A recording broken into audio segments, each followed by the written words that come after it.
The Ecuadorian Deception is a murder mystery thriller. I began writing it while my wife and I were traveling in Ecuador. The story is born out of several convictions. The first is that Ecuador is an incredible exotic place. When you use a place as a setting for a really entertaining story, it causes people to say, I want to go there one day. In fact, that has been the response, as I believe my love for the country comes through loud and clear. Second, there is so much untapped history that can be used to form the backdrop for a really rollicking story, especially one that involves lost treasures, secret tunnels, and an international band of antiquities thieves. Finally, I really couldn't help but write the story. It literally came to me in a dream.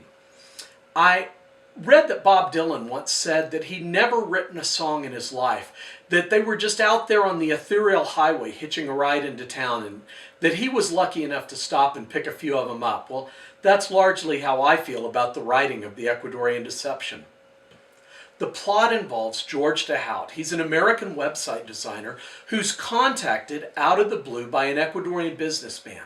He offers George $50,000 for 2 weeks' work. Well, George immediately assumes it's some sort of a scam and he writes the whole thing off. But a few days later, a $5,000 retainer arrives in the mail along with a round-trip airline ticket to Guayaquil, Ecuador. Well, George really wants the job and says to his wife, hey, it is a round-trip airline ticket. What's the worst that could happen? I mean, if it doesn't work out, I'll get on a plane and come back home.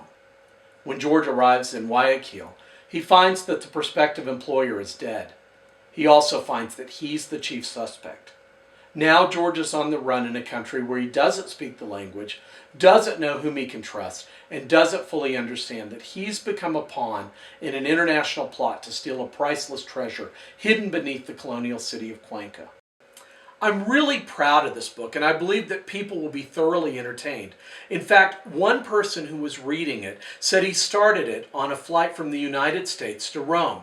He said that when he got to Rome, he was touring the Vatican and found himself wondering what's going to happen next to George. Well, when he wrote me, I said, hey, you're in Rome for heaven's sakes. Focus on the Vatican. George will wait.